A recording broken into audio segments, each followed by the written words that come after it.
14:23 మరొకసారి చదువుతాం. ఆయన జన సమూహాలను పంపివేసి ప్రార్థన చేయడానికి ఏకాంతముగా కొండ ఎక్కిపోయి సాయంకాలమైనప్పుడు ఒంటరిగా ఉండెను.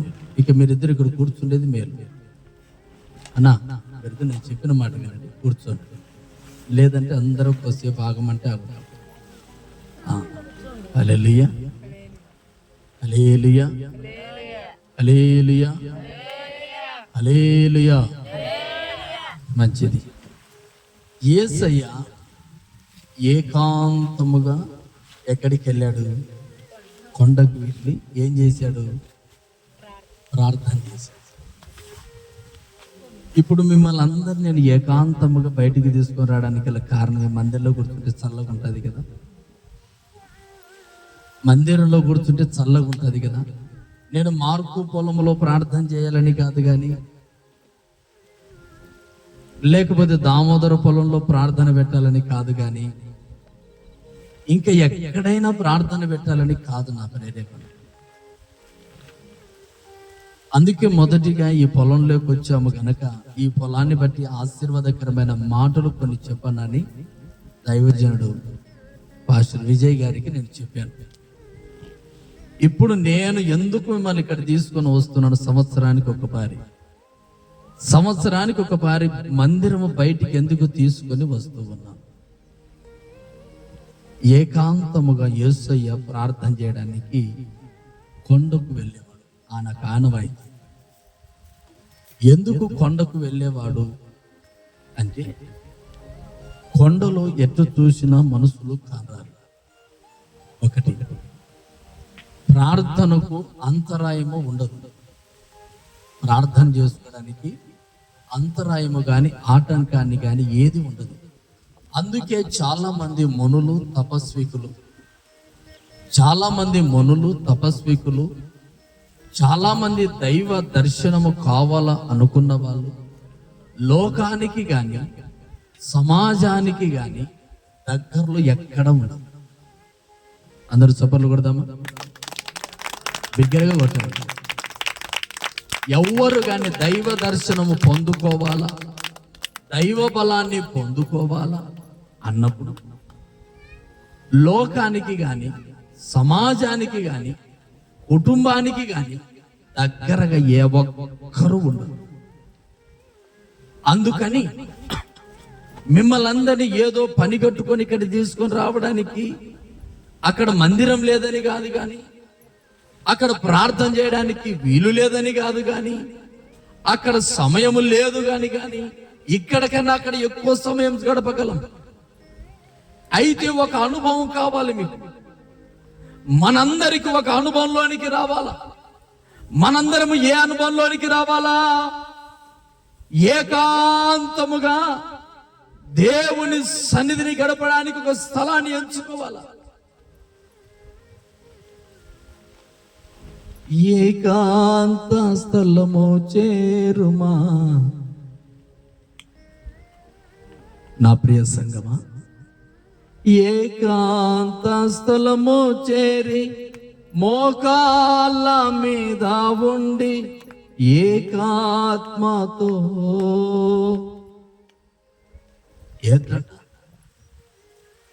నా తండ్రిని ప్రార్థన చేయుమా.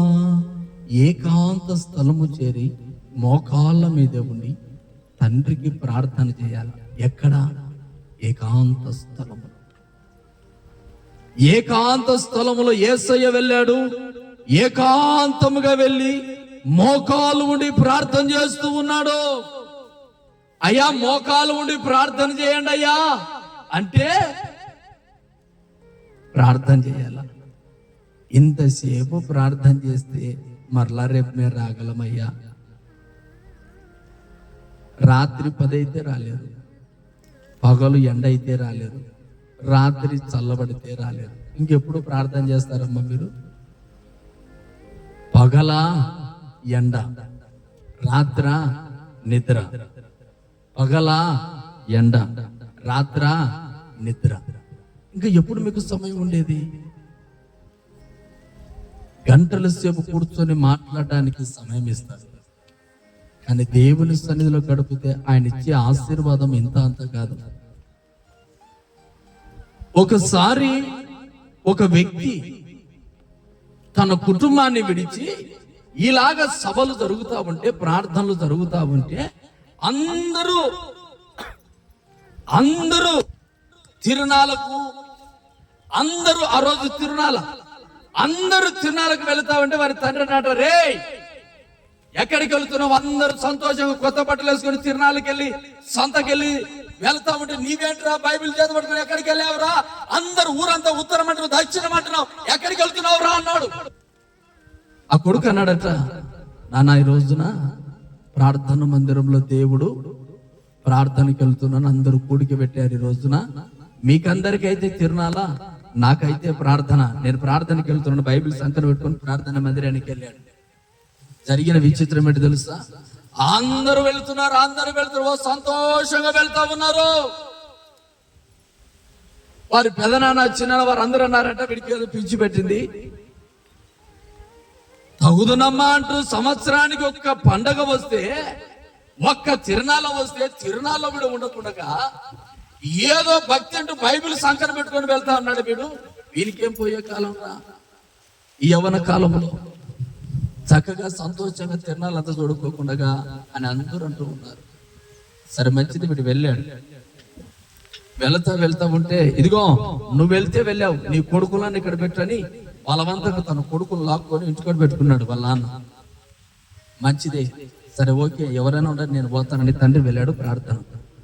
ఇలాగనే ప్రార్థనలో కూర్చున్నాడు, అందరూ తిరునాళ్ళలో ఉన్నాడు. ఆశ్చర్యం ఏంటో తెలుసా? అందరూ తిరునాళ్ళలో జరిగిన యథార్థ సంఘటన. ఐస్ క్రీమ్ బంకులు ఉంటాయిగా, ఆ చల్లగా ఎండకు ఐస్ క్రీమ్ బంకులు కాడ ఈ పిల్లలు వాళ్ళందరూ కూల్ డ్రింక్ తాగుతూ, వీళ్ళ నడిచాడే వాళ్ళ పెద్ద అందరూ నడిచారే, అందరూ తిరునాళ్ళకి వెళ్ళారు. అందరూ చల్లగా ఐస్ క్రీమ్ ప్యార్లర్ దగ్గర కూర్చున్నారు. అందరూ తాగుతూ ఉన్నారు, బాగా చల్లగా తాగుతూ ఉన్నారు. ఏంటో తెలియదండి, ఒక వెహికల్ అంటే పెద్దది కాదు, బైక్. వాడు భయంకరంగా తాగి బ్రేకులు పడక అమాంతంగా దూసుకొని వచ్చాడు. ఎక్కడ? ఐస్ క్రీమ్ బండి దగ్గర. తీసుకొని రావడం వీరందరూ గుంపుగా కూర్చుని గుంపులోకి దూరాడు. గుంపులో దూరితే ప్రార్థనకి వెళుతున్నాడే, వాళ్ళ కొడుకు అక్కడే ఉన్నాడు. రే నువ్వు ప్రార్థనకి వెళితే నీకు ఉంటుంది రే, వీడు ఏదో అవునదమ్మా అని వెళ్తా ఉన్నాడు. అందరూ ఊరంతే ఉత్తరం వీడు దక్షిణం అంటున్నాడే, వాడు కొడుకు అక్కడే ఉన్నాడు. ఇద్దరు కొడుకులు ఆడే ఉన్నారు, అందరూ ఆడే ఉన్నారు. అయితే ఆశ్చర్యం ఏంటో తెలుసా? ఆ బైక్ కొడుతూ ఈ పిల్లలు ఇద్దరి మధ్యలోకి దూరేసరికి అక్కడికక్కడే కాళ్ళు విరిగి 3-4 పడిపోయాడు. హల్లెలూయా. 3-4 కాళ్ళు విరిగి అక్కడే పడిపోయారు. అమ్మో అని తిరునాళ్ళంతా వాటి దగ్గర ఉంది. తిరునాళ్ళంతా అక్కడే జనం, భయంకరమైన జనం. కానీ ప్రార్థన వెళుతున్నాను అన్నవాడు ఆ ప్రక్కలో నిలబడ్డాడు. కానీ వాడికి బైక్ వాడి దగ్గరికి వెళ్ళింది, వాడు కొట్టినారు అని వాడే లేడు అనుకున్నారు అందరూ. ఇక వాడు లేడు అనుకున్నారు, వాడి కొడుకు. అయితే దేవుడు ఆశ్చర్యకారం తెలుసా? వాడి తప్పించేసరికి దేవుడు అద్భుతకరం. వాడికి పాదములకు రాయతగలకు ప్రభు అంటున్నాడు ఒక మాట, ఇదిగో నీ దేవుడైన యెహోవా నిన్ను కాపాడు దేవుడు. ఇశ్రాయేలును కాపాడువాడు కొనుకడు నిద్రపోడు.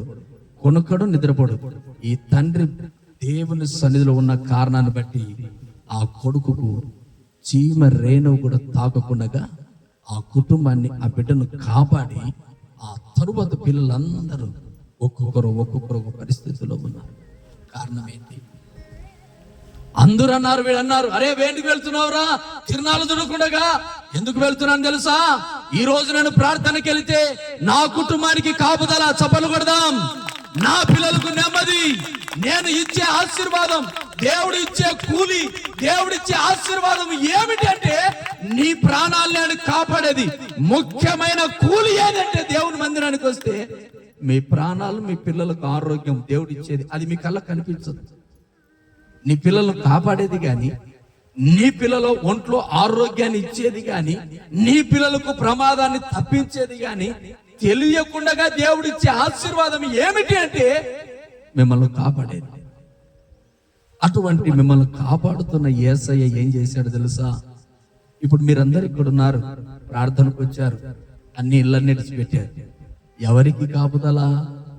కూలి ఎలాగిస్తాడు దేవుడు? మీ పిల్లలకు కాపుదల, పాదములకు రాయి తగలకుండగా నీ పిల్లలకు, మనవళ్ళకు, మనవరాలకు అందరికి దేవుడు సదాకాలం నూతనమైన కృప దయచేయునుగాక, కృప దయచేయునుగాక, కృప దయచేయునుగాక, కృప దయచేయునుగాక. ఇక్కడ వచ్చాము ఏదో పాస్టర్లు ఇలాగా చెప్తా ఉన్నారు అని బాధపడకండి. దేవుని ఆశీర్వాదాన్ని చేత పట్టుకొని, మూట కట్టుకొని, భుజాన వేసుకుని ఇంటికి వెళ్ళాలి. ఈ కోడికలో నుంచి. అయితే యేసయ్య దేవుని సన్నిధిలోనికి వెళ్ళి ప్రార్థన ఏకాంతంగా చేస్తా ఉన్నాడు. ఎందుకు ఏకాంతంగా యేసయ్య ప్రార్థన చేయాలండి? ఏకాంతంగా ప్రార్థన ఎందుకు చేయాలండి? ఎందుకు చేయాలా? మత్తయి సువార్త 17వ అధ్యాయం 1వ వచనం నుంచి చదువుదాం కొద్దిగా. 17వ అధ్యాయం 1 నుంచి చదువుతాం. 6 దినములైన తరువాత పేతురును యాకోబును అతని సహోదరుడైన యోహానును వెంటబెట్టుకొని ఎత్తైన కొండ మీదకి ఏకాంతంగా, ఎక్కడ ఒకడు వెళ్ళలేదండి, తన శిష్యులను తీసుకుని వెళ్ళాడు. తన సంఘము, తన శిష్యులు తప్ప ఎవరు లేరు. హల్లెలూయా. ఆ రోజున యేసయ్య సంఘం ఎంతమంది అంటే 12 మంది. యేసయ్య సంఘం ఎంతమంది అంటే 12 మంది. 12 మందిలో ముఖ్యమైన వారిని యేసు ప్రభు అందరిని వెంట పెట్టుకుని ఏకాంతముగా కొండ ప్రాంతానికి వెళ్ళాడు. ఎందుకు వెళ్ళాడు? ఎందుకు ఆయన ప్రార్థన చేయాలి ఏకాంతంగా? ఈ రోజున మీరు ఏకాంతంగా ఎందుకు ప్రార్థనకు రావాలి? ఏ మందిరంలో చేస్తే ప్రార్థన కదా? ఇలాగ ఏకాంతంగా ఎందుకు ప్రార్థనకు రావాలి? ఎందుకు రావాలి అని నేను చెప్తున్నాను. ఏకాంతంగా తన సంఘాన్ని, తన బిడ్డలను, తన శిష్యులను పిలుచుకొని ఏకాంతంగా యోహాను, పేతురు వీరందరూ నా వెంటారండి అని యేసయ్య అందరిని తీసుకొని ఏకాంతముగా కొండ ప్రాంతంలో ప్రార్థన చేయడానికి మోకాలు నిలబడ్డారు. అందరూ నిలబడిన వెంటనే అప్పుడు యేసయ్య రూపాంతరము చెందుతూ ఉన్నాడు. అప్పుడు యేసయ్య దైవ పోలికలోనికి మారిపోతూ ఉన్నాడు. అయ్యా, దేవుని మందిరంలో ఉన్నప్పుడు దైవ స్వరూపం నువ్వు చూపించవచ్చు కదా. నీ దైవ స్వరూపము దేవుని మందిరంలో ఉన్నప్పుడు నాకు కనిపించవచ్చు కదయ్యా. నీతో సహవాసంలో, సమాజ మందిరంలో ఉన్నప్పుడు అక్కడ నీవు స్వరూపము చూపించవచ్చు కదా. ఏకాంతంగా మమ్మల్ని ఎందుకు బయటికి తీసుకొని రావాలా యేసయ్య అన్నప్పుడు యేసు ప్రభు అంటాడు, నా స్వరూపము, నా సంఘము, నన్ను నమ్మిన బిడ్డలు కేవలము చూడగలరు. చప్పట్లు కొడదాం. హల్లెలూయా, హల్లెలూయా. ఆయన వెంబడిస్తున్న వారు, ఆయన నమ్మిన బిడ్డలు మాత్రమే చూడగలరు ఆయన స్వరూప్యం. ఆ తట్టుకొని నిలబడగలిగిన శక్తి ఎవరికి ఉందంటే ఆయన శిష్యులకు మాత్రం ఉంది. అందుకు ఏకాంతంగా యేసు ప్రభు పిల్లలను తీసుకుని వెళ్ళి కొండ ప్రాంతంలో మోకాలు నిలబెట్టి ప్రార్థన చేస్తున్న సమయంలో తన దైవ స్వరూప్యము కనబరిచాడు. ఆయన ఎప్పుడైనా దేవుని చూడాలి అనుకున్నావా? దైవ బలము చూడాలని కోరుకున్నావా? నువ్వు దేవుని శక్తిని చూడాలనుకున్నావా? యబ్బోకు రేవు దగ్గర యాకోబు భార్య బిడ్డలను, సమస్త దాసదాసీలను, పశుపక్షాదులను ప్రక్కకు పంపి ఏకాంతంగా యబ్బోకు రేవు దగ్గర మోకాళ్ళేసి ప్రార్థన చేశాడు. ఎప్పుడైతే యబ్బోకు రేవు దగ్గర మోకాళ్ళేసి ప్రార్థన చేస్తా ఉన్నాడో ఆ ప్రార్థనలో చేస్తూ ఉండగా ఒక దైవ స్వరూపం ఆ వ్యక్తి దగ్గర, యాకోబు దగ్గరికి వస్తే యాకోబు ఏం చేశాడంటే గట్టిగా పాదాలు పట్టుకున్నాడు. ఇంకా విడవలేదు. ఇక విడవలేదు. అంటే ఈ రోజున ఏకాంతముగా ఒకడు ఒంటరిగా ప్రార్థన చేయగలిగితే, ఒక సంఘము గాని, ఒక సమాజము గాని, దైవ సన్నిధిలో ఉన్న తన శిష్యులు గాని, తన బిడ్డలు గాని ఏకాంతముగా వెళ్ళి ప్రార్థనలో పాల్గొంటూ ఉన్నారంటే ఆ వ్యక్తుల్లోకి దైవ ప్రభావము కనబడుతుంది. చప్పట్లు కొడదాం. ఖచ్చితంగా కనబడుతుంది. ఎవరికి? ఆయన నమ్ముకున్న బిడ్డలకు. ఆయన నమ్ముకున్న బిడ్డలకు కనబడితే ఆ ముందుకు చదువుదాం. ఎలాగో దైవ స్వరూపం. 3వ వచనం, ఆయన ముఖము సూర్యుని వలె ప్రకాశించును, ఆయన వస్త్రము వెలుగు వలె తెల్లబాయను. ఇదిగో మోషేయు ఏలియాయు వారికి కనబడి ఆయనతో మాట్లాడుచుండిరి. అప్పుడు పేతురు, ప్రభువా, మనం ఇక్కడ ఉండటం మంచిది. ఇష్టమైతే ఇక్కడ నీకును ఒకటి, మోషేకు ఒకటి, ఏలియాకు ఒకటి 3 పర్ణశాలలు కట్టుదనని యేసుతో చెప్పాను. అతడు ఇంకను మాట్లాడుచుండగా ఇదిగో ప్రకాశమానమైన ఒక మేఘము వారిని కమ్మెను. చప్పట్లు కొడదాం. ఇంకా పేతురు మాట్లాడుతూ ఉన్నాడు. యేసయ్య రూపాంతరము చెందుతా ఉంటే ఆ బలమును చూచి ఈయనకు ఒక పర్ణశాల కడుతున్నాం అనుకుంటున్నాడే గాని ఇంకా దైవ మర్మము ఆయనకు కనపడకొసరికి ఒక మేఘము వారి నమాంతముగా కమ్మేసింది. ఎక్కడ? ఏకాంత ప్రదేశంలో దేవుని శిష్యులు దేవునితో కూడా ఉన్నప్పుడు, ప్రార్థన చేసినప్పుడు మేఘము కమ్మిన వెంటనే వారేం చేశారంటే భయపడిపోయి ఇదిగో మేఘములో నుంచి ఒక శబ్దం వినపడతా ఉంది. ఈయన యందు నేను ఆనందించుతున్నాను, ఈయన మాట వినుడని శబ్దం వినపడి ఆ మేఘములో నుంచి, ఇదిగో శిష్యులారా, మిమ్మల్ని నడిపిస్తున్న నాయకుడు, మిమ్మల్ని నడిపిస్తున్న దైవజనుడు యేసయ్య మాటలు మీరు తూచా తప్పకుండా వినండి. అంటే వినకుండా స్వభావం వరకు ఉందేమో. హల్లెలూయా. దేవుని సేవకుడు అంటే, దేవుడు అంటే భయము లేని మాటలు, భయము లేదే మరికి.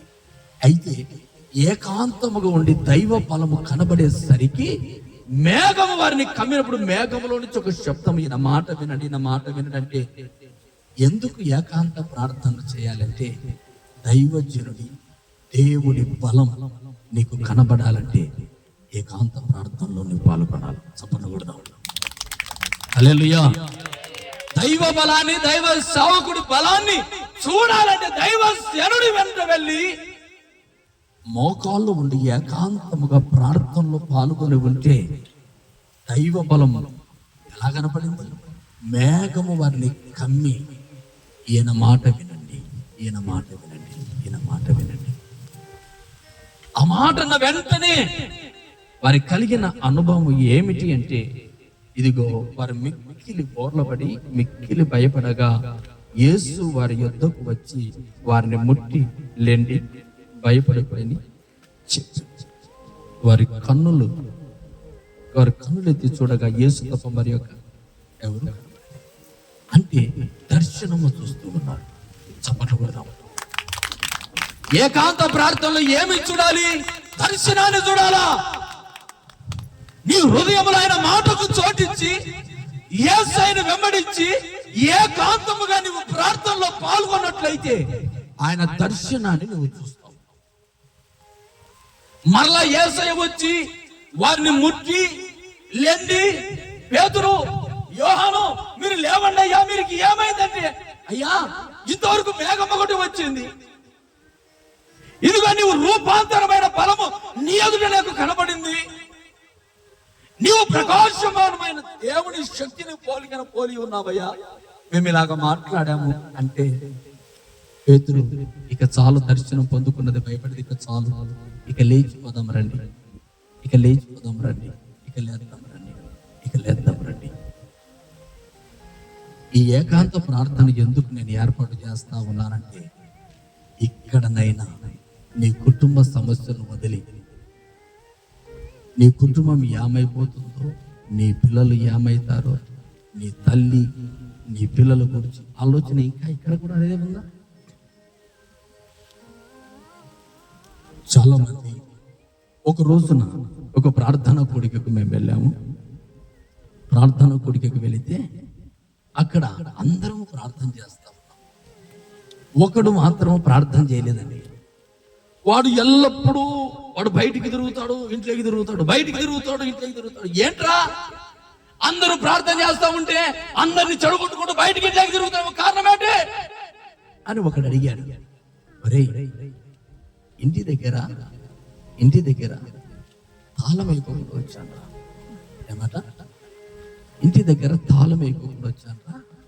అందుకని ఇప్పుడే ఒకరిని పంపి బైకేసి వాడు ఇంకా తిరిగి రాలే. హల్లెలూయా. ఒకరిని మందిరంలో నుంచి ఇప్పుడే వాడిని బయటికి పంపాను, వాడు ఇంకా రాలేదు. ఏమైతుందా అని గమనిస్తా ఉన్నాను అన్నాడు. అరగంట అయింది రాలేదు. వీడు అడిగాడు, అరే మీ ఇంట్లో ఏమైనా బంగారం 2 కేజీలు ఉందా అన్నాడు. బంగారా? నా దగ్గర ఆడిందిరా బంగారు. పోనీ డబ్బు అయినా 1 లక్ష రూపాయలు పెట్టావు ఇంట్లో. ఏ డబ్బు లేదురా. మరి ఏమైనా విలువైన సామాన్లు, టీవీ, ఫ్రిడ్జ్లు ఏమైనా పెద్దవి పెట్టాడా? లేదురా. ఏమైనా నీ ఇల్లు ఊరి బయట ఉందరా? లేదు, ఊరి మధ్యలోనే ఉంది. మరి ఏమి విలువైన వస్తువు లేనప్పుడు ఎందుకురా అంత టెన్షన్ పడుతున్నావంటే, లేదన్నా ఇంటి దగ్గర బీగం వేస్తే బాగుంటుందని. ఏమట? ఇంటి దగ్గర బీగం వేస్తే బాగుంటుందని. ఆ ఇంట్లోకి పోతే వాడు దొంగోడు ఏం తీసుకొని పోతాడు? ఏమైనా ఉంటేగా విలువైన వస్తువులు. ఇంట్లో ఏమీ లేవు, కానీ వీడి ధ్యాస ఇంటి మీద. అంటే ఏమీ లేని వాటి మీద ధ్యాస పెట్టుకొని అన్ని కలగజేసి యేసయ్య దగ్గర ఉండి నా ఇంటిని కాపాడు. వెళ్ళిన వాడు వెళ్ళాడు, ఎప్పుడక్కడ క్రింద పడ్డాడు, వాడిని హాస్పిటల్ తెచ్చాడు. హల్లెలూయా. వాడి కొరకు వీడు వచ్చిన వారందరినీ గలాట, గందరగోళం. దైవజనుడు అన్నాడట, నీ మనసు ఇంటి మీద ఉంటే ఇంటిని నువ్వు కాపాడుకోగలవా? హల్లెలూయా. నీ మనసు ఇంటి మీద కాదు, నీ ఇంటిని, నీ భార్యను, నీ పిల్లలను, నీ తల్లిని, నిన్ను, నన్ను, నా సంఘాన్ని, అందరినీ కాపాడేది ఎవరు కాపాడేది? చెప్పండి, నోరు తెరిచి. ఎవరు కాపాడేది? యేసయ్య కాపాడేది. మరి యేసయ్య దగ్గరికి వచ్చి కాపాడి, యేసయ్య దగ్గరికి వచ్చి నీ పిల్లలు ఏమవుతారో, నీ కుటుంబం ఏమైతే ఆలోచన చేస్తే ఆశీర్వదించబడతావా? అని ఇంతవరకు దైవజనుడు చెప్పినట్లుగా నీ పొలములు ఆశీర్వదించాలా, భూపొలములు ఆశీర్వదించాలా, చేతి పనులు ఆశీర్వదించాలా, కానీ నీ మనసు మాత్రము పొలం మీద, ఇంటి మీద, పిల్లల మీద, అందరి మీద. కానీ దేవుని మీద ఎప్పుడు ఉంచుకునేది నీ మనసు. దేవుడు అంటున్నాడు, నీ మనసు ఉన్నంత మాత్రాన నీ కుటుంబాన్ని నీవు కాపాడుకోలేవు. అయితే నిన్ను కాపాడేది ఒకరే, ఆయన పేరు నజరేయుడైన యేసు. చప్పట్లు కొడదాం. సమస్తాన్ని కాపాడేది యేసయ్య, ఆశీర్వదించేది యేసయ్య, ఆరోగ్యం ఇచ్చేది యేసయ్య, సమస్తాన్ని ఆశీర్వదించేది యేసయ్య. అలాంటి యేసయ్య వెంట వచ్చిన వీరు ఏం చూస్తున్నారంటే దర్శనాన్ని చూస్తూ ఉన్నారు. కుటుంబాన్ని కాదు, పిల్లలను కాదు, ఎవరెవరు ఏమవుతారో కాదు. ఎవరన్నా ఏమైపోయి, నేను వచ్చింది యేసయ్య ఎమ్మడి వచ్చాను, ఆ యేసయ్య నన్ను, నా కుటుంబాన్ని ఆశీర్వదించాలంటే ఆయన దర్శనము నేను పొందుకోవాలి. ఈ ఆలోచనలకు ఇక్కడికి రావాలని నేను ఇక్కడికి నడిపించాను. ఇక్కడికి వచ్చా కూడా నీ కుటుంబము, నీ పిల్లలు, బంధువు, భాగ్యం ఇవేనా? దైవజనుడి వెంట వచ్చే వారికి కలగవలసిన అనుభవం ఏమిటంటే ఆయన మాట విని ఆయన దర్శనాన్ని చూడడం. అందుకని ఇలాంటి ప్రజల కొరకు ఏకాంతముగా దేవుడు ఎందుకు ప్రార్థన చేస్తూ ఉన్నాడు అంటే, యోహాను సువార్తకి వెళ్దాం. ముగించబోతున్న ఈ మాటలు చెప్పి యోహాను సువార్త 17వ అధ్యాయం 9వ వచనాన్ని చూద్దాం. యోహాను సువార్త 17:9. నేను వారి కొరకు ప్రార్థన చేస్తున్నాను. నేను వారి కొరకు ప్రార్థన చేస్తున్నాను. ఎందుకు చేస్తున్నాడు మన కొరకు ప్రార్థన? యేసయ్య ఎందుకు ప్రార్థన చేయాలి? ఆయన ఏమైనా యేసయ్యకు అప్పించామా? ఏమైనా యేసయ్య ఆరోగ్యం బాగా లేకపోతే హాస్పిటల్కి తీసుకుని వెళ్ళామా? ఏమైనా యేసయ్యకు ఒక మందిరాన్ని కట్టించామా? ఏ మేలు చేయలేదు కదా యేసయ్యకు. మళ్ళీ యేసయ్య మన కొరకు ఎందుకు ప్రార్థన చేయాలా? యేసయ్య మన కొరకు ఎందుకు ప్రార్థన చేయాలా? ఇప్పుడు దైవజనుడు మీ కొరకు ఎందుకు ప్రార్థన చేయాలా? దైవజనుడు కుటుంబాన్ని విడిచిపెట్టి, ఏమయ్యా మీకంటే ఒక రోజు పనికి వెళ్తే ఎంత ఇస్తారు? కూలి 500 ఇస్తారు. మరి దైవజనుడు ఏమైనా ముసలోడా?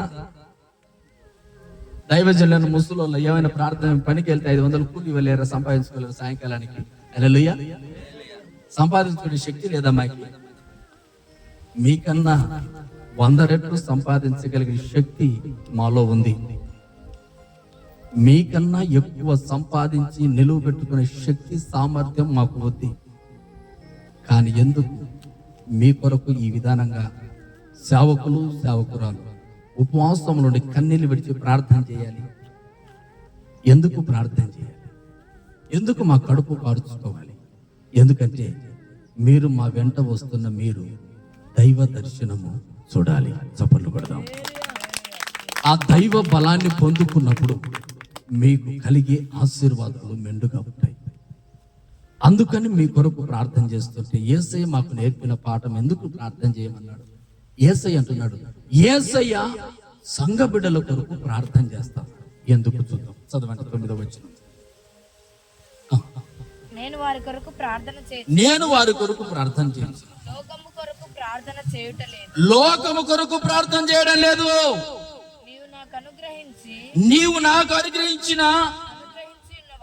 అనుగ్రహించిన వారు నీ వారై ఉన్నందున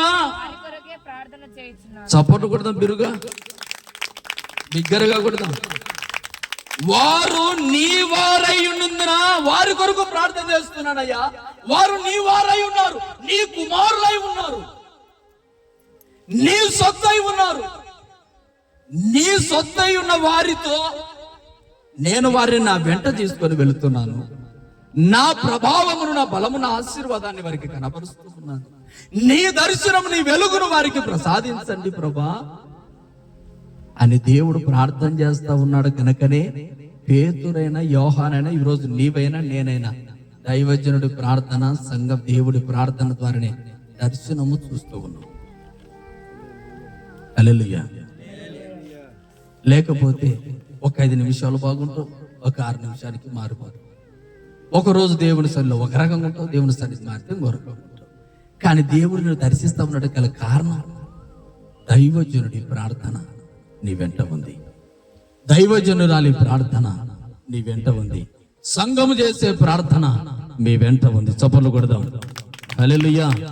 అందుకని ఆయా సమయాలలో దేవుని దర్శనము నీవు పొందుకుంటున్నావు. అందుకు ఏకాంత ప్రార్థన కొని రావాలి. ఎందుకు యేసయ్య ప్రార్థన చేస్తూ ఉన్నాడంటే 15వ వచనం చూద్దాం. 15వ వచనం చూద్దాం. నీవు లోకములో నుండి తీసుకొని పొమ్మని నేను ప్రార్థన చేయడం లేదు. అయ్యా వారు భక్తి చేస్తూ ఉన్నారు, ప్రార్థన చేస్తూ ఉన్నారు, వారిని తీసుకొని పోయి పరలోక రాజ్యంలో ఉండవని ప్రార్థన చేయడం లేదు. చాలా మంది భక్తి చేస్తూ ఉంటారు. చెవులు పెట్టి వినండి, తలలు పైకెత్తండి. హల్లెలూయా. అందుకే మిమ్మల్ని ఎండలో పెడితే బాగుంటుంది. హల్లెలూయా. హల్లెలూయా. ఎందుకు యేసయ్య ప్రార్థన చేయాలి? మిమ్మల్ని అందరినీ చంపుకొని పోయి పరలోక రాజ్యాన్ని పెట్టమని అందుకు కాదండి యేసయ్య ప్రార్థన చేయడానికి. ఎప్పుడు గాని దైవజనుడు గాని, యేసయ్య గాని, సేవకులు గాని, ఎవ్వరు గాని మీ నాశనం కొరకు ప్రార్థన చేయాలి. అదేం మాట్లాడుతున్నాడు? ఏమంటున్నాడు? నేను లోకంలో నుండి వారిని తీసుకొని పోమని నేను ప్రార్థన చేయడం లేదయ్యా, గాని దుష్టుడి నుండి వారిని కాపాడమని ప్రార్థన చేస్తాను. దుష్టుడి నుండి కాపాడండి అయ్యా నా బిడ్డలు. దుష్టుడు నడయ్యా లోకంలో. మీకు దర్శనము రావాలి అంటే దేవుడు చేసిన ప్రార్థన ఏమిటంటే ఏకాంతంలో, ప్రభా నా బిడ్డలు దుష్టుడి నుంచి కాపాడబడాలి. లోకములో కాదు, దుష్టుడు వాడి వెంట పడ్డాడు. దుష్టుడు ఏం చేస్తాడో తెలుసా? నీ గుండెల్లో విత్తిన వాక్యాన్ని ఒక్క అర నిమిషం లేకుండా. ఇప్పుడు దైవజనుడు పాస్టర్ విజయ్ గారు ఏ వాక్యం చెప్పారని ఒక మాట చెప్తే మీరు చెప్పగలరా? ఇప్పుడేగా చెప్పింది. ఏం చెప్పాడు? ఒక మాట చెప్పండి, ఒక మాట చెప్పండి. ఏం ప్రార్థనకే కదా వచ్చినది? పోనీ పెళ్లికి మొన్న మీ ఊర్లో పెళ్లి పెట్టారు, ఆ పెళ్లిలో ఏం భోజనం పెట్టారు చెప్పండి? ఎవరు ఏ చీర కట్టుకున్నారు, ఎన్ని తులాలు బంగారు వేసుకున్నారు, ఎవరెవరు ఏ వయ్యారంగా నడిచారు, ఎవరితో మాట్లాడాడు, ఎవరి వైపు చూచారు, ఎవరెవరు ఎలా నయ్యారు, ఎవరెవరు ఎక్కడ కూర్చున్నారు చెప్పగలరా? పెళ్లిలో ఒక 2 నెలల పెళ్లి కింద జరిగింది పెళ్లి. ఎవరితో మాట్లాడారు? అమ్మా నేను కూడా చూసాను ఆ రోజున, పలానా రోజు పలానా ఆవిడతో బాగా చక్కగా కూర్చొని ఆ లాస్ట్ లో మాట్లాడతారు. నేను కూడా చూసినా, నువ్వు కూడా చూసినావు, నువ్వు చూడలేదా? నేను చూస్తాను, నేను చెప్పినా నేను మాట్లాడుతున్నారు. అలా మాట్లాడుతున్నారా? ఆమె అందుకే ఎందుకో భలే భలే భలే చీర కట్టుకుని వచ్చిందమ్మా. చాలా బడాయి పడతాడు. ఏ చీర కట్టుకున్నా 2 నెలల కింద సంగతి చెప్తున్నావు. ఏం మాట్లాడుతున్నాడు, ఎవరితో మాట్లాడుతున్నాడు, ఏం భోజనం పెట్టినాడు తెలుసు, ఎలా జరిగిందో తెలుసు, ఏం మాట్లాడుతున్నా అన్ని తెలుసుకోగలరు. కానీ 2 నిమిషాల క్రితం వాక్యం చెప్పాడే, నువ్వు ఇంటిలోనికి వచ్చేటప్పుడు ఆశీర్వాదం, ఇంటి బయటికి వెళ్ళినప్పుడు ఆశీర్వాదం. చొప్పలు కొడదామా? నువ్వు ఇంట్లోకి వచ్చేటప్పుడు ఆశీర్వాదం కలదు. చాలా మంది ఇంట్లోకి వచ్చేటప్పుడు ఆశీర్వాదంగా ఉందా? ఆశీర్వాదం రావాలని చెప్పాడు. నీ పొలంలో ఆశీర్వాదం రావాలా, నీ చేతి పనిలో ఆశీర్వాదం రావాలని గొంతు చించుకొని చెప్తావంటే వాక్యం లేదు గుండెలో. కారణం ఏంటి? దుష్టుడు నీలో పనిచేస్తాడు. కారణం ఏంటంటే దుష్టుడు విత్తిన వాక్యాన్ని ఒక్క 1 నిమిషం ఉండకుండా వాడు ఎత్తుకొని వెళ్తా ఉన్నాడు. ఎందుకంటే ఆ వాక్యం నిన్ను స్థిరపరుస్తుంది, ఆ వాక్యం నిన్ను నడిపిస్తుంది, ఆ వాక్యం నిన్ను నిలబెడుతుంది, ఆ వాక్యం నిన్ను మందిరానికి నడిపిస్తుంది, ఆ వాక్యం నిన్ను బలపరుస్తుంది. కనుక ఆ వాక్యాన్ని నీ గుండెల్లో లేకుండా చేస్తే ఏమవుతాడో చూద్దాం అని నిన్ను నాశనం చేయడానికి దుష్టుడు నీలో పని చేయకుండా దేవుడు ఏమాట, ప్రభా నా పిల్లల గుండెల్లో వాక్యం ఉండాలి, నా పిల్లల్లో దైవ దర్శనం ఉండాలి, నీ పట్ల ప్రేమ కలిగి ఉండాలి అని దేవుడు మీ కొరకు ఆశీర్వాదం కొరకు కాదు ప్రార్థన చేస్తాడు. యేసయ్య మొట్టమొదటిగా నీలోనికి దుష్టుడు వచ్చి పని చేయకుండా ప్రార్థన చేస్తాడు. ఆ దుష్టుడు నేను రకరకాలుగా నడిపిస్తాడు, రకరకాల ఆలోచన చెప్పిస్తాడు, రకరకాల నేను నాశనం చేస్తాడు. అయితే వాడి నుంచి తప్పించు. మొదటి ఎవడైతే దుష్టుడి నుంచి తప్పించబడతాడో వాడే మొదటిగా దర్శనము చూస్తాడు, వాడే ఏకాంతముగా దేవునితో నడుస్తాడు, వాడే ఏకాంతముగా దేవునితో ప్రయాణం నడచగలడు, వారే ఏకాంతముగా దైవ దర్శనము దైవ సేవకును వెంబడించాలి. అంటే దుష్టుడు ఏ హృదయంలో ఉంటాడో వాడి దైవజనుడి వెంట నిలబడలేడు. దుష్టుడు పని చేస్తున్నవాడు దైవ దర్శనం పొందలేడు. దుష్టుడు పని చేస్తున్నవాడు దైవజనుడి మాట వినడు. కనుక ఈ అనుభవాలు కలగాలని ఏకాంతముగా వీరిలో ఉన్న దుష్టిని పోగొట్టడానికి ఏకాంతముగా దేవుడు ఎక్కడికి తీసుకొని వెళ్తున్నాడు? అరణ్యానికి తీసుకొని వెళ్తున్నాడు, అరణ్యానికి తీసుకొని వెళ్తున్నాడు, అరణ్యానికి తీసుకొని వెళ్తున్నాడు. రెండో అనుభవం చెప్తా. రెండో అనుభవం 21వ వచనం చూద్దాం. 21వ వచనం చూద్దాం. 21. తండ్రి నా యందు నీవును నీ యందు నేనును ఉన్నలాగున మారును మన యందు ఏకమై ఉండవలెనని వారి కొరకు నేను ప్రార్థించడం లేదు. వారి వాక్యం వలన నా యందు విశ్వాసం ఉంచు వారందరూ ఏకమై ఉండవలెనని వారి కొరకు నేను ఎందుకు ప్రార్థన చేస్తున్నానంటే వాక్యం వారి యందు నిలబడాలి. ఎవడిలో అయితే వాక్యం పని చేస్తా ఉందో వాడు ఏకమై ఉంటాడు, అందరూ ఒకే రీతిగా ఉంటారు. ఎవడిలో వాక్యం ఉండదో నేను వారితో మాట్లాడను, వారు భోజనం చేస్తే నేను తినను, వారి ఇంటి దగ్గర నేను వెళ్ళను, వారి కూడికలకి నేను రాను, వాడితో నాకు సంబంధం లేదు. ఎవడి వీడు? దేవుని సంఘంలో విశ్వాసి, దేవుని సంఘంలో విశ్వాసి వీడు దేవుని వెంటాడాలా, దేవుని స్వరూపం చూడాలా, ఏకాంతముగా దేవుని సన్నిధిలో కలుసుకోవాలా. ఎవడికి సాధ్యం? ఆ పరలోక రాజ్యములో ఆ ఏకాంత స్థలములో యేసయ్య ఉంటే ఆ యేసయ్యని కలుసుకునే అనుభవం ఎవరికి వస్తుంది? దర్శనము చూడాలి, దేవుని బలము చూడాలి, దేవుని శక్తిని చూడాలి. ఏకాంత స్థలము కోరు, మోకాళ్ళ ప్రార్థన చేయి, దైవజనుడి వెంబడించు. ఎవడి గుండెల్లో దేవుని వాక్యం పనిచేస్తుందో వాడి గుండెల్లో ఉన్న దుష్టుడు మొదటిగా పారిపోతాడు. రెండవదిగా వాడు దర్శనము చూస్తాడు. దైవజనుని వెంటాడి దైవ దర్శనము పొందుకుంటాడు. దైవజనుడు లేనిది, మార్గము చూపువాడు లేనిది, మార్గము తెలుసుకున్నవాడు ఎవడో? అయ్యా, మార్పు పొలం నాకు ఎక్కడుందో తెలీదు. అన్ని పొలాలు విజయ్ పాస్టర్కి తెలియదు. అన్ని పచ్చని పొలాలే. అయ్యా, పచ్చగున్న పొలం మార్పుదంటే ఇక్కడ అన్ని పచ్చగా ఉన్నాయి. నాకు తెలియచెప్పేవాడు లేకపోతే ఏ పొలం దగ్గరికి వెళ్ళి రావాలి? మార్గం చూపించే దైవజనుడు లేకపోతే మార్గం తెలుసుకున్నవాడు లేడు. ఆ దైవజనుడే మనం ఆరాధించే యేసయ్య. చప్పట్లు కొడదాం, చప్పట్లు కొడదాం. హల్లెలూయా. అలాంటి యేసయ్యను ఎవరైతే వెంబడిస్తూ ఆయన వాక్యములకు లోబడి ఆయన వెంబడించి ఏకాంతముగా ఆయనతో గడుపుతారో వారికి కలిగే అనుభవం, దర్శనం. వారిలో ఉండేది ఏమిటంటే దేవుని కృప. నేనేమంటున్నాను, అందుకు వారి కొరకు దేవుడు ప్రార్థన చేస్తాడు, దుష్టుల నుంచి వారిని కాపాడమంటున్నాడు. రెండవ అనుభవం, వారు వాక్యంలో నిలిచి ఉంటారు. నిలిచి ఉన్న వారు ఏకమై ఉంటారు, కలిసి ఉంటారు, కలిసి ఉంటారు, కలిసి ఉంటారు. ఈరోజు చాలా మంది నేను వారితో కలుస్తాను, వారితో మాట్లాడను అంటున్నారు. వారిలో ఇంకా వాక్యం పనిచేయలేదు. వారి దైవజనుడి వెంబడించిన వారు కాదు. ఎవరైనా సరే ఈ ఉపవాస ప్రార్థనలో ప్రభు చెప్పమన్న మాట తప్ప వేరొకటి నాకు రాదు. అదే పనిగా దేవుని సన్నిధిలో గత 2 రోజులుగా ఇక్కడ ప్రార్థన, ఏకాంత ప్రార్థనలో ఏ మాటలు చెప్పాలని చిన్న పేపర్లో దేవుడు కొన్ని మాటలు పడుకొని ఉంటే కొన్ని మాటలు నా వెనుకలోకి ప్రభు తెస్తా ఉంటే ఒక చిన్న పేపర్లో రాస్తున్నాను. ఒక చిన్న పేపర్లో లేచి రాత్రి పడుకున్నాను, లేచాను. ఏం వాక్యం చెప్పాలో తెలియదు. రాత్రి వేళ, గత రాత్రి, నిన్న రాత్రి, పోయిన రాత్రి, బుధవారం రోజు చెప్పాలి. మంగళవారం రాత్రి ప్రభుకు ప్రార్థన చేస్తా ఉన్నాను. ప్రార్థన చేస్తా ఉంటే ప్రభు కొన్ని మాటలు నాకు వివరిస్తా ఉంటే ఆ మాటలు కొన్ని రాసుకున్నాను. అంటే ఈ మాటలే ప్రభు చెప్పు, ఏంటి ప్రభు అని అనుకున్నాను. అక్కడి నుంచి అడుగుతున్నాను. కానీ దేవుడు సేవకుడు ఇక్కడ చెప్తున్నాడు, నువ్వు ఇంట్లోకి వచ్చినప్పుడు బయటకు వచ్చి ఆశీర్వదించబడదువు అన్నప్పుడు ప్రభు నాకు మళ్ళా మెలకు జ్ఞానం ఇచ్చి ఈ మాటలు ఇక్కడికి వచ్చాక నాకు ఇచ్చాడు. హల్లెలూయా. ఇంతవరకు ఈ మాటలు ఇక్కడ ఉన్నాయని నాకు తెలియదు. ఇక్కడికి వచ్చాక ప్రభు అన్నాడు, ఆ రోజు నువ్వు అక్కడికి వెళ్ళి నేను మాట్లాడతానన్నాడు.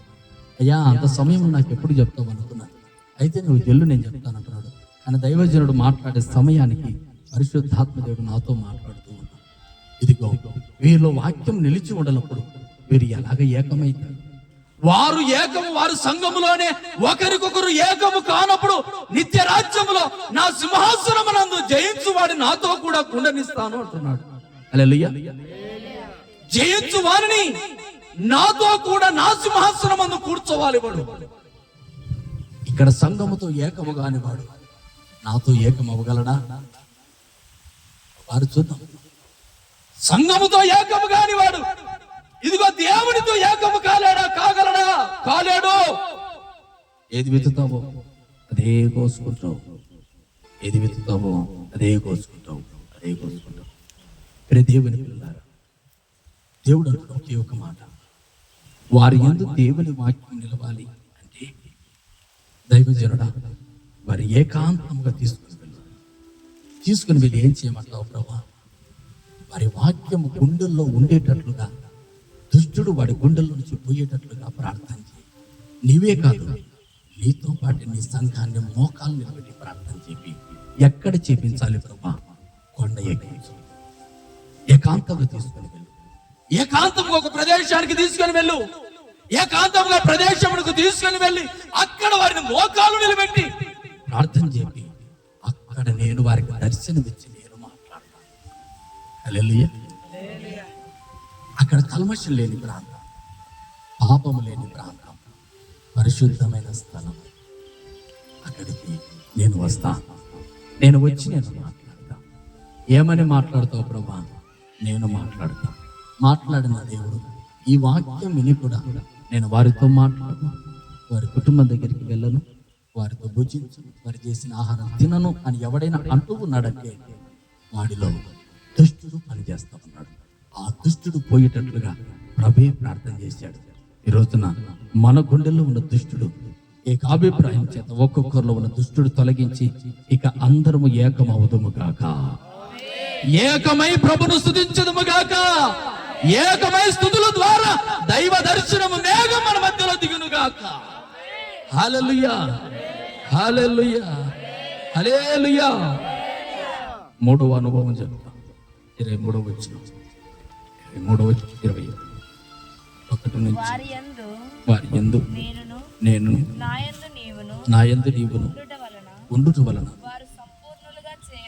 వారు 22వ వచనం మనం ఏకమై ఉండలాగున వారును ఏకమై ఉండవలెనని నీవు నాకు అనుగ్రహించిన మహిమను ఇదిగో ఎప్పుడైతే ఏకమై ఉంటారో వారు నేను అనుగ్రహించు మహిమ వారు పొందుకుంటారు. నా దర్శనము చూడాలంటే, నా మహిమను చూడాలంటే వారు ఏకమై ఉండాలా. అంటే ఏ ఒక్కరి మీద ఏ ఒక్కరికి చెడు అభిప్రాయం ఉండదు. ఈ రోజున నేను ఒక చిన్న మాట, తెలియని మాట, ఒక మాట చెప్తున్నాను. దామోదరు ఉన్నాడు, మరలా నన్ను అలా నన్నే అంటున్నాడు అనుకో. ఎగ్జాంపుల్ ప్రభుకు ఆ ప్రేరేపణ వచ్చింది మాట్లాడుతుంటా కాబట్టి దామోదర్ నాకు జీవన్ కుమార్ అంటే నాకు ఇట్టదయ్యా అన్నాడు అనుకో. యోహాన్ అంటే నాకు ఇట్టదయ్యా, వారి కుటుంబంలోకి నేను రాను, నేను ప్రార్థన చేయను అన్నాడు అనుకో. దర్శనం ఇవ్వగలడు ఆయన? ఆయన మహిమను చూడగలడు? చూడలేడు. ఆయన దివ్య తేజస్సు, ఆయన మహిమను చూడాలి అంటే నేను ఏకమై లాగున వారు కూడా ఏకమై ఉండాలి. అంటే ఈ రోజున ఏకత్వం కనిపించకోసరికి ఒకరి మీద ఒకరికి చెడు అభిప్రాయం ఉంది కనుక ఆ చెడు అభిప్రాయం ఉన్నవారు సంగము ఒకటే, బోధ ఒకటే, నీరు ఒకటే, పానం ఒకటే, దప్పిక ఒకటే, తినుచున్న ఆహారము ఒకటే. కానీ పెరుగుతున్నప్పుడు ఆలోచనలు మారిపోయాయి, హృదయాలు మారిపోయాయి, తప్పుడు నిర్ణయాలు చేత బ్రతుకుతూ ఉంటే దేవుని మహిమను ఎవడైనా చూడగలడా? అయ్యా నేను ఏకముగాను, ఇక్కడ సహోదర ప్రేమలో ఏకము కానివాడు సింహాసనమందు తండ్రితో ఏకము కాలేడు. ఇక్కడ ఏకాంత ప్రార్థనలో మోకాలుని అందరితో సహవాసము కలిగి లేనివాడు ఆయన మహిమను చూడలేడు, చూడలేడు, చూడలేడు, చూడబోడు. ఆ మహిమను చూడడానికి నా యేసయ్య వీరిలో ఉన్న దుష్టత్వాన్ని పోగొట్టడానికి ఒలివ కొండ వెక్కి ప్రార్థన చేస్తున్నాను. వెంబడించుతున్న బిడ్డలు నాతో కూడా ఏకము కావాలా? ఈ సంగము నాతో కూడా ఉండాలా? ఏకమై నా మహిమను చూడాలవా? ఎక్కడ ప్రభా? నిత్య తేజస్సు పరలోక రాజ్యములో నా మహిమను చూడాలి అంటే నా సహోదర ప్రేమ గలి సంఘములందరికీ ఏకాభిప్రాయం. చాలా మంది చూస్తూ ఉంటాను, జీవన్ కుమార్ ఆటో ఎక్కినట్లుగా ఇంకొక ఆటో ఎక్కడే ఉన్నట్లుగా చెప్తున్నా. ఏమంది ఆటో పోదా? డ్రైవర్ లేడా? టైర్లు లేవా? గాలి లేదా? అది ముందుకు పోదా? కారణం ఏంటి? ఏకాభిప్రాయం, ఏక మనస్సు. అయ్యా దేవుడి చిత్తములు ఈరోజు నీ ఆటో ఇచ్చాడు, వెళ్దాం పదయ్యా, వెళ్దాం పదయ్యా. ఆటో ఇచ్చాడయ్యా, రాయ యోహాను నేను వచ్చాను, మందిరం దగ్గరికి వెళ్దాం అన్నప్పుడు ఆయన కూడా సహృదయంతో ఏది ఉన్నా ఏది లేకపోయినా అమ్మా దేవుని మందిరానికి నేను కూడా వస్తాను కదా ఎక్కించుకొని ఏకాభిప్రాయం కలిసి అందరూ కలిసి మందిరానికి వస్తా ఉన్నాం. ప్రభు అంటున్నాడు నేను నీతో కూడా ఉన్నా. చప్పట్లు కొడదాం. నీవందరితో కలిసి ఉన్నావు, నీవు నాతో కూడా ఉన్నావు, అందరితో కలిసి ఉన్నావు కనుక నేను నీవు కూడా నాతో కూడా కలిసి లేకుండా చేస్తున్న దుష్టుని కొరకు దేవుడు ప్రార్థన చేస్తూ ఉన్నాడు. అందుకు ఏకాంతంగా ప్రార్థనకి వెళ్ళి తీసుకొని వెళ్ళి 3వ అలాగే ముందుకు చదువుతాం. వారి యందు నేనును నా యందు నీవును ఉండుట వలన వారు సంపూర్ణులుగా చేయబడి ఏకమై ఉన్నందున నీవు నన్ను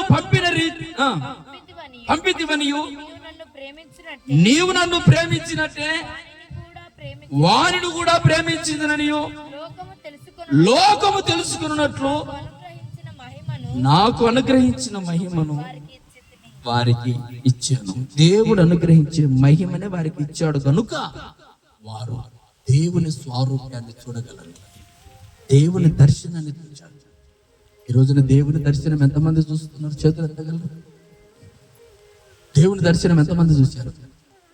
చప్పట్లు కొడదామైన శివయ్య. రక్షణ లేదు, ఇంకా రక్షణ లేదు. మనసులో ఎవరిలైనా కొరత పెట్టుకుంటే దేవుడికి నా బిడ్డను దర్శించు. నేను చూశాను నా దర్శనం, నా యేసయ్య దర్శనం నేను చూశాను ఈ ఉపవాసం ప్రార్థనలో ఈ వారంలోనే. ఎందుకు తెలుసా? దేవుడు ఒక రోజున నేనున్నాను, ఓ సముద్రాలు నీటి ప్రవాహం ఉంది, ఆ ప్రవాహం గట్టు దగ్గర నిలబెట్టాడు. అన్నాడు, నీవు గట్టు దాటు అన్నాడు. అయ్యా, ఈ సముద్రం దాటాలంటే నాకు ఈత వస్తుంది కానీ ఇంత దూరం నేను ఈతలేనయ్యా అన్నాడు. అన్న వెంటనే ఒక చిన్న బోటు, ఒకరు ఇద్దరు తప్ప, తోలు వ్యక్తి నేను తప్ప ఇంకెవరు లేరు నా వెంట. తోలే వ్యక్తి నేను. ఆ తర్వాత నా వెంట ఇంకో సేవకుడు ఉన్నాడు. ఆయన విజయములు ఎవరో తెలియదు, నేనైతే చెప్పలేదు. నాతో పాటు ఇంకొక సేవకుడు ఉన్నాడు. ఆయన ఎవరో నాకు తెలియదు, తెలుసుకోలేకపోతూ ఉన్నాను. ఇప్పటి వరకు అది అర్థం కాలేదు. వచ్చాడు, ఎక్కువ వాహనం అన్నాడు. ఆ బోటు చిన్నది, నడిపే నాయకుడు స్పీడు. నా దగ్గర ఉన్న వ్యక్తి ఒకరు ఉన్నారు. నన్ను చిన్నగా సముద్రాలని దాటించుకుంటూ ఆ గట్టు కడిచాడు. అన్నాను, అయ్యా మరలా ప్రార్థన పోవాలి, ఈ గట్టు సముద్రం దాటించు, నేను ఎట్లాగెళ్ళాలా అన్నాను. అంటే ఆయన అన్నాడు, ఇక కనిపించలేదు ఆయన పని, ఆయన మళ్ళా వెళ్ళాడు. నన్ను మాట్లాడలేదు ఆయన, తోలే వ్యక్తి. సరే ఓకే, ఏదో ఒక పట్టణం అని ఆ సముద్రం నుంచి బయటికి ఇట్లా తిరిగితే అన్ని రాళ్ళు పరిచిన స్థలం, మట్టి ఏ మాత్రము లేదు, మట్టి ఏ మాత్రము కనిపించలేదు. ఆ మట్టి కనిపించని ప్రాంతంలోనికి చిన్నగా నేను వెళుతూ ఉన్న నాతో పాటు ఒక వ్యక్తి ఉన్నాడు. ఆయన నాకు కనిపించలేదు, అయితే నా వెంటే ఉన్నాడు, నన్ను అనుసరిస్తూనే ఉన్నాడు, నా వెనుకే ఉన్నాడు, నా వెనుక నన్ను ముందుకు నడుతూ ఉన్నాడు. వెళుతూ ఉంటే ఒకటి చిన్నది ఇలా అరుగు మాది గట్టి, దాంట్లో ఒక స్తూపం నిలబడింది. ఒక స్తూపం ఇంతెత్తుగా నిలబడింది. ఆ స్తూపము మధ్యలో నాకు తల ఎత్తుగా కనపడుతున్నట్ల ఒక చిన్నగా పెట్టెలాగా కనపడుతుంది. ఆ పెట్టె దగదగ మెరుస్తా ఉంది. ఆ పెట్టెలో ఒక పుస్తకము దాచబడి ఉంది. ఆ పెట్టెలో ఉన్న పుస్తకములో నా సంఘస్థుల పేరు ఉంది. చప్పట్లు కొడదామా? నా సంఘస్థుల పేరు ఒకటి చదివాను. అయ్యా, నా సంఘస్థుల పేరు దీంట్లో రాసి ఉంది. నా సంఘస్థుల పేర్లు ఎన్ని ఉన్నాయి నేను చూసుకుంటున్నాను. ఆ పుస్తకం దగ్గర నేను నిలబెడితే ఒక ఆయన వచ్చాడు. ఇది నువ్వు చదవడానికి అర్హత లేదు, ఇప్పటికే ఒకరి చదివావు, నీకు అర్హత లేదు, ఆ గ్రంథాన్ని చదవడానికి వీలు లేదని నన్ను చేపట్టుకొని లాక్కొని వెళుతూ ఉన్నాడు. కొంచెం ముందుకు వెళితే అక్కడ అనేకులు ఈ లాగున మోకాలు నిలబడి చల్లగా ఉంది. ఆ ప్రాంతం అంతా ఎండలేదు, చల్లగానే కనపడతా ఉంది. అందరూ మోకాలు నిలబడి ప్రార్థన చేస్తా ఉంటే ఎవరు మోకాలు నిలబడ్డారో తెలియదు కానీ దైవజనులకు ఒక ప్రత్యేకమైన వస్త్రాలు ఇచ్చి పంపుతూ ఉన్నారు. అక్కడ హల్లెలూయా, దైవజనులకు ఒక వస్త్ర అలంకరణ చేసి పంపుతా ఉన్నారు. అప్పుడు అక్కడ ఒక శబ్దం, కేసేపల్లో సేవ చేస్తున్న ఏసన్న ఇక్కడికి రావాలి అని వెళితే ఆ వస్త్రం నా మీద వేశారు. వస్త్రం నా మీద వేసిన సంగతి నాకు తెలియదు. హల్లెలూయా. అలాంటి బహుమానాలు తీసుకోవడానికి ఎంతో మంది మోకాళ్ళు ప్రార్థన చేస్తూ ఉన్నారు. ఆ ప్రార్థన దాటిన వెంటనే అది ఒక లోయలాగా కనపడతా ఉంది. అది దాటుకొని నేను వెళ్ళాను. అంటే మోకాళ్ళ అనుభవం దాటుకొని నేను వెళితే నాకు ఒక బహుమానం దాచి ఉంచాడు. దాన్ని తీసుకుని నేను ఆలోచన అంతా, అయ్యా నా సంఘస్థులు ఆ పుస్తకంలో ఎంతమంది ఉన్నారు, నా సంఘస్థులు ఎంతమంది ఆ పుస్తకంలో ఉన్నారు, ఎంతమంది ఉన్నారని ఆ వస్త్రం వేసుకున్న నేను బగబగామంటూ మరలా వచ్చి ఆ పుస్తకం దగ్గర నిలబడ్డాను. స్తూపం దగ్గ మెరుస్తున్న ఒక మహిమ. అప్పుడు ఒక వ్యక్తి వచ్చాడు, ఇది చదవడానికి లేదు, నువ్వు మొదటిగా వెళ్ళి ప్రార్థనకి వెళ్ళాలి. అయ్యా నీ కాళ్ళు పట్టుకుంటాను, నా సంఘస్థుల పేర్లు చదవాలి, దాంట్లో ఉన్నాయి లేదు. లేదు లేదు నువ్వు వెళ్ళాలా అంటే, మరలా నేను ఈ సముద్రాన్ని ఎప్పుడు దాటేదయ్యా అన్న వెంటనే నన్ను ఎవరైతే విడిచారో ఆ వ్యక్తి వచ్చి మరలా నన్ను ఎక్కించుకొని క్షేమంగా తీసుకుని వచ్చి అక్కడ ఇడిచాడు. ఇడిచిన వెంటనే మా గ్రామానికి వెళితే వారు అన్నారు, ఏంటి ప్రార్థనకి వెళ్ళలేదు అన్నాడు. అయ్యో, నేను మా గ్రామానికి ఎందుకు వచ్చాను? మా గ్రామం కాదు కదా, నేను వెళ్ళాలి ప్రార్థనకని మరలా కేసేపల్లికి వచ్చాను. కేసేపల్లికి వచ్చి నేను పడుకున్నట్లుగానే ఉన్నాను. అప్పుడు నా తల వెంట, నా తల పక్కలో ఒక తెల్లటి వస్త్రాలు తెరిచి నన్ను లేపుతూ ఉన్నాడు, తట్టుతూ ఉన్నాడు. తడితే అక్క ఏదో ఈ టైంకి లేపుతా ఉంది. కళ్ళు తెరిస్తే ఒక్కరు లేదు. చప్పట్లు కొడదామా? తెల్లని వస్త్రాలు తల మెరుస్తూ నా తల వైపు నిలబడి నన్ను తట్టి లేపుతూ ఉన్నాడు. లేసన్నా ప్రార్థనకి వెళ్ళాను. కరెక్ట్గా సమయం అయింది, నేను వెళ్ళవలసిన సమయం. ఇలాగున నన్ను సమయమునకు ప్రభువే ఒక తెల్లటి వస్త్రములు ధరించి ఈ మాసమంతా నన్ను లేపుతూనే వస్తున్నాడు. హల్లెలూయా. ఎందుకు కారణం? ప్రభువును వెంబడించేవాడు దర్శనము చూస్తాడు. అనేకులు మీలో ఏ ఒక్కరి మీద నాకు చెడు అభిప్రాయం ఉంటే నేను దర్శనము చూడలేను, అది నాకు తెలుసు. నేను అందుకు ఎవరైతే నాయన గొడవపడ్డ, నాతో మనస్తాపం లేకుంటే వారి దగ్గరికి వెళ్ళి ప్రార్థన చేసి వస్తా, వారితో సమాధానపడి వందనాలని చెప్పి వస్తా. ఎందుకంటే నేను సమాధాన పడకపోతే సింహాసనం నేను చేరలేను. అయ్యా దేవుని పిల్లలారా, ఎవరి మీద పగబెట్టుకోవడానికి నీ ఆస్తులు తీసుకోలేదు ఎవరు, నీ అంతస్తులు తీసుకోలేదు ఎవరు, ఎవరు నీ కుటుంబాన్ని నాశనం చేసే వాళ్ళు ఎవరు ఈ మందిరంలో లేరు. నిన్ను గాని, నీ కుటుంబాన్ని, నీ పొలాన్ని గాని, నీ పెంటను గాని నాశనం చేసే పిల్లలు ఎవ్వరు లేరండి. అందరూ దేవునికి ప్రార్థన చేసే పిల్లలే. కారణం ఏంటంటే, ప్రార్థన చేసే పిల్లలు ఏమీ లేదంటే ప్రార్థన లేదు. అందుకని దర్శనము చూడలేకపోతున్నారు. యేసు సేవకుని వెంబడించలేకపోతున్నారు. అందరితో సమాధానంగా ఉండలేకపోతున్నారు. ఆ సమాధానం రావాలని యేసయ్య తన పిల్లల్ని ఎక్కడికి తీసుకుని వెళ్ళాడంటే, కొండ ప్రాంతానికి ఏకాంతంగా తీసుకుని వెళ్ళి వారితో చెప్తున్నాడు, అయ్యారా, మీరు సహోదర ప్రేమ లేకపోతే నా మహిమను చూడలేరు.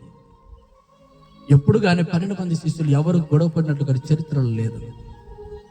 యేసయ్య సంఘం 12 మంది, పెంచిన వారు 12 మంది నేను వజ్రం లాంటి పెంచాను. నేను అనుకున్నాను, నాకు ఇచ్చిన సంఘం చదువు రాని వాళ్ళే వజ్రం లాంటి పిల్లలు ఇచ్చాడు అని నేను అనుకున్నాను. అయితే ఆ వజ్రం లాంటి పిల్లల్లో మలినం ఉందని నాకు తెలియదు. వజ్రంలో కూడా మలినం ఉంది. ఆ వజ్రాన్ని కలిగించినప్పుడు మలినం తేలుతుందని తెలియదు. ఆ మలినాన్ని తీసివేయడానికి నా యేసయ్య మనందరిని ఎక్కడికి తీసుకుని వెళ్తున్నాడంటే ఏకాంత ప్రార్థనకు. చప్పట్లు కొడదామా? హల్లెలూయా. మీలో ఇంకా మలినం ఉంది, మీలో బంగారులో కూడా మలినం ఉంది. కరగబెట్టి ఆ మలినాన్ని వేరు చేస్తున్న ప్రాంతం ఏంటంటే యేసయ్య ఏకాంత ప్రార్థనకు తీసుకుని వెళ్ళాడు. మహోన్నతుడా, ఈ రోజున ప్రభువైన దేవుని పిల్లలారా, ఒక మాట నేను అడుగుతూ ఉన్నాను. మూడవది ఒకటంటే మహిమను, దేవుని మహిమ నీవు పొందుకోవాలా. అలాగే మూడవది చివరిగా చూద్దాం. చివరిగా ఒక్క మాట 25వ వచనం, 24వ వచనం చూద్దాం. 24వ వచనం, తండ్రి నేనెక్కడ ఉందునో అక్కడ నీవు నాకు అనుగ్రహించిన వారును నాతో కూడా ఉండవలెనని చూడవలెనని కోరుచున్నాను. నీవు నన్ను ప్రేమించితివి, నీతి స్వరూపుడగు తండ్రి. 26వ వచనం, నీవు నా యందు ఉంచిన ప్రేమ వారి యందు ఉండునట్లు వారికి నీ నామం తెలియజేసేదని ఇంకనూ తెలియజేసేది. ప్రభు మూడవ చివరి అనుభవం ఏమిటంటే, నీవు నా యందు ఉంచిన ప్రేమ వారి యందు ఉండుకున్నట్లు నేను వారి కొరకు ప్రార్థన చేస్తున్నాడు.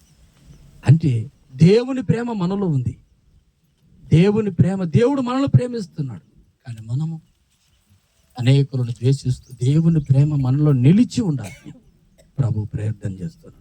ఈ రోజున ప్రేమ లేనివాడు వ్యర్థుడు, వ్యర్థుడు, వ్యర్థుడు, వ్యర్థుడు. యేసయ్య ప్రేమ నీలో ఉందా? యేసయ్య ప్రేమ నీలో ఉండాలని ఆయన ఏకాంత ప్రార్థనకు తీసుకుని వెళ్ళాడు. కనుక ఆయన ప్రేమ కలిగిన వారు, ఆయన వాక్యము కలిగిన వారు, ఆయనతో ఉన్నవారు యేసయ్యను చూడాలని కోరుకుంటుండే అన్ని నిమిర్చడానికి శిష్యులు వెంట పెట్టుకుని ఏకాంతముగా ప్రార్థనకి వెళ్ళాడు. ఈ రోజున మిమ్మల్ని అందరినీ ఏకాంత ప్రార్థనకి ఎందుకు తీసుకొని వచ్చాను? ఆయన ప్రేమను నిలబెట్టాలని, ఆయన మహిమను నీలో నిలబెట్టాలని, ఆయన వాక్యము నీలో నిలిచి ఉండాలని. ఆయన నీ కొరకు ఎందుకు ప్రార్థన చేస్తున్నాడు? లోకాలందరినీ పిలిచలేదు, మిమ్మల్ని ఎందుకు పిలిచాను? దేవుని దర్శనం ఏకాంతంలో నువ్వు పొందుకోవాలా, పొందుకోవాలా, పొందుకోవాలా. మోకాలు నిలబడదాం, మోకాలు నిలబడదాం, మోకాలు నిలబడదాం, మోకాలు నిలబడదాం, మోకాలు నిలబడదాం. ఈ రోజున మోకరించిన నీవు దేవుని శక్తిని పొందుకుంటున్నావు. మోకాలు నిలబడిన నీవు దేవుని శక్తిని